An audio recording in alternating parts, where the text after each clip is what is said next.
So welcome back to the channel, and today I'm taking a look at another radio. So one thing I enjoy about my vehicles is a good sound system. Like to have good sound, like to have the features of Android Auto and Apple CarPlay. Well, I use the Android stuff, but anyways. And Atoto sent me this radio about a year ago. It was an A8 model. I'll correct myself on the screen if I was wrong. And I also did a review on it, so I'll put a link if you're interested in that. And it's been a fantastic radio. I've had no issues, glitches, hiccups. The response is great. The screen looks amazing. The sound has been fantastic, and I've been very happy with it. Great navigation. And for those of you who want the fancy apps, it does have all those apps that you want with it. YouTube, Spotify. It's pretty much a tablet inside your vehicle. Do you need all those features? No, but still pretty cool features to have. Well, they reached out to me and they wanted to send me one of their higher end models, and this is the Atoto X10, and a bunch of writing I can't read. And this thing is pretty intense. Has a lot of features. Now, it's not cheap, but you do get a lot for it. A 10-inch screen. It has front and rear cameras. I believe it's supposed to record and all that stuff, and we'll take a look at all those features in this video. But to get started, I need to go ahead, unbox it, and actually finish up with the wiring harness. So now I'm installing this in a Chevy Silverado. It's a 2004, and I went ahead on Amazon, picked up this Red Wolf harness adapter. And if you're installing a radio on this truck, you need to find a supplemental power for it. Got the speakers all hooked up, nice and ready to go. And we have a bunch of these extra wires, which I need to dive into. It's been a while since I worked in this truck, and I can't remember if it goes into the accessory ignition or the constant battery positive. I'll have to see how I have it set up on my truck. We'll take a look at that in just a bit. And now this is the harness that comes with the radio. We do need to make sure that, and I kind of messed these up a little bit, this is the parking brake, which I don't think we need. I'll have to take a look at that. But dimmer illumination. This is for the power antennas, which we don't need. Rear camera, which we're definitely going to need that to plug it in. And I think what I might do is, because I've had to cut and splice several times, we might be using these quick connects mostly for that. We do have the ground. This is for the steering wheel control, which I don't have that. Let's go ahead. Let's take a look at what else this radio comes with, the features, and get this thing installed in the truck. So this is the box it comes in. Like I said, I've already started working on the wiring harness just to expedite this a little bit. But this has all the wiring right in here, and there's a bunch of stuff. So this, and we'll have to open this up one by one. So let me go ahead and do that. This one is, I believe it's for the rear camera. And I don't think I'll be using theirs for now, just because mine's is ready to go. And I'm not sure if I'm going to keep this radio on this truck. And the reason why is that it's a 10-inch screen, and just looking at my truck, it might interfere with the shifter. We'll give it a shot for now, but I think ultimately I might be using it in another vehicle. But at least to give it a try, we'll try it out on this one. This is for probably the rear view mirror. Yeah. It's like a cover to cover it up. This is the rear view camera. This one is probably the front facing camera. Yeah, that is the front facing camera. And I can see that you could probably mount this to the windshield with this adhesive. That's what I'm assuming. Not sure how long that adhesive would last long term, but that is an option. Wiring. So yeah, this is for the front, and this is for the rear, or the front. But this is for the cameras. And from what I remember reading, and I'll correct myself on the screen, this is like a built-in recorder, so that's pretty cool. Yeah, this is the wiring for the rear view camera, for amplifier, steering wheel controls, all that stuff. A lot of this stuff we're not going to be using, just because, well, I don't have that fancy stuff. Video input, audio out, so more audio stuff. This is for our USB, which that we will be installing, because I use this so I can plug in my phone, charge it as well, and then it allows me to take advantage of the Android audio feature. Kind of cool that they give you a little compartment for the DIN. So yeah, Pretty cool. It's a dead bug on there. Hopefully that didn't come from the factory. Then again, it's been sitting in the garage for a couple of days. This is the antenna, which is pretty big. GPS navigation. I'm going to assume this is going to be, yeah, if I'm not mistaken, this is for the audio, which, that might be interesting. Screen protectors. The mounting hardware for it. But I mean, for the most part, it seems like you get the hardware you need, but I do recommend getting the hardware kit to install it on your radio. That way it looks nice and clean. It works a lot better. Now, you can install a SIM card if you wanted to go down that route, but honestly, folks, it's a lot easier just to use your phone, set up a hotspot, that whole ordeal, instead of opening up a fresh new account just to get a SIM card. So those are my thoughts on it. But all right, that's everything there. Now let's get this thing out of the box.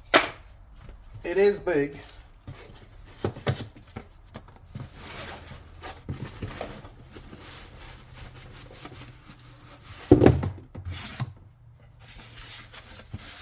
Packaged very nice, and like I said, this is a 10-inch screen, and I'll post the specs on the screen, for those of you who are interested.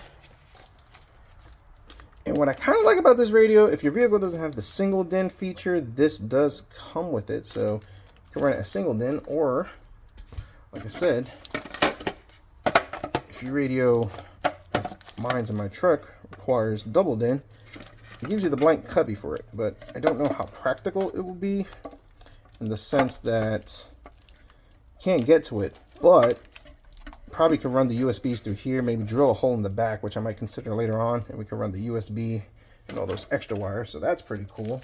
And in the back, as you can see, all our connectors, Wi-Fi, antenna, 4G, all that type of good stuff, microphone, SPDIF out, and the one cool feature I think is pretty cool is the HDMI in. So I think what I'm going to go ahead and do is get to the truck, start taking out the old radio, and get an idea of how I'm going to mount this. All right, folks, so got this disassembled, pop this out. These are like 7mm, 3 of them. You're good to go. I went ahead and got everything wired up, looking pretty decent, and this thing is awesome. But unfortunately, I'm not going to be able to use it. And I could make it work, but I think safety is number one concern, and number two, I think there's something else that could probably potentially mess this up, and I've seen that happen. So first things first, it would mount right over here, but the way it's going to stick out, it's going to be like real close to the shifter, and I'll have to wedge my finger in there. It's not bad. I mean, there is some room, but I don't know. I just don't think that's a great idea. The other issue is the AC vent.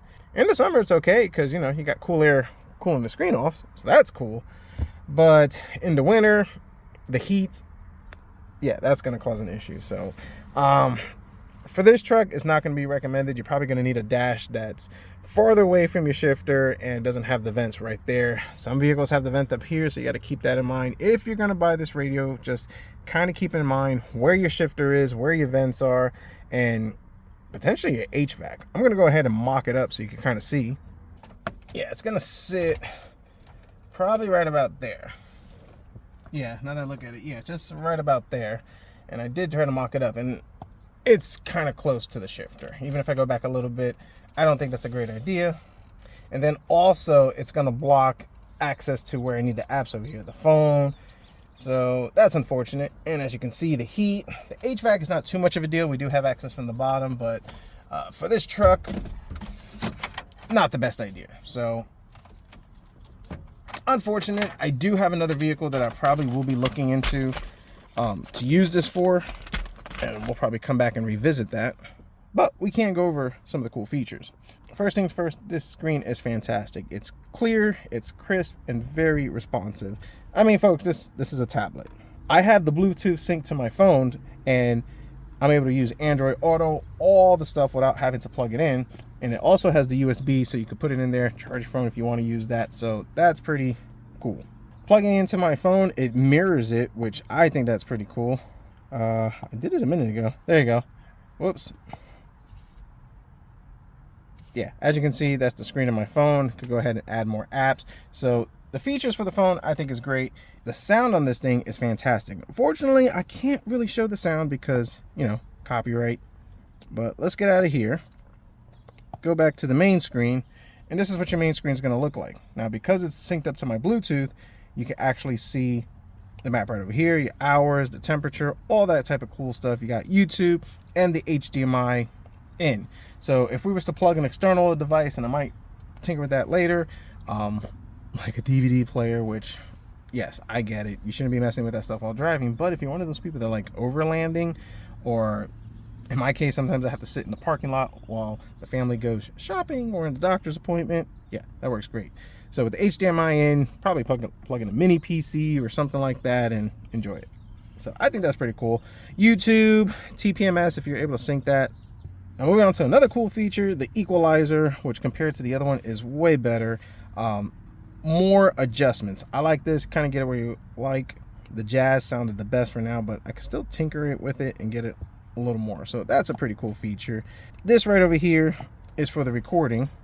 And by plugging in those USB ports that I showed you earlier, you could put in just a USB thumb drive, and that way you can record. So that front camera will actually mount up. So that front camera, if with the adhesive, it probably mount up right over here. Like I said, I'm not sure how well that adhesive would hold up, but you can mount it right over here and record everything in front of you, record it to a thumb drive, download it if you need to. And the same thing with the reverse cam, which I think that's a really cool feature, is that you can kind of switch it anytime you need, or set it to the signal, or even do both, where you put it in reverse and you can see right behind you, or just look behind you anytime while you're driving. You never know who's tailgating you. See if the police is behind you. But moving on, the apps. So you have Netflix. You know, like I said, if you're parked, folks, if you're gonna get a radio like this, do not go driving and, you know, play stuff. I've seen it happen. It's not good. It doesn't end well. Inattentive. It's very dangerous and it's not cool. Don't recommend it. Be parked.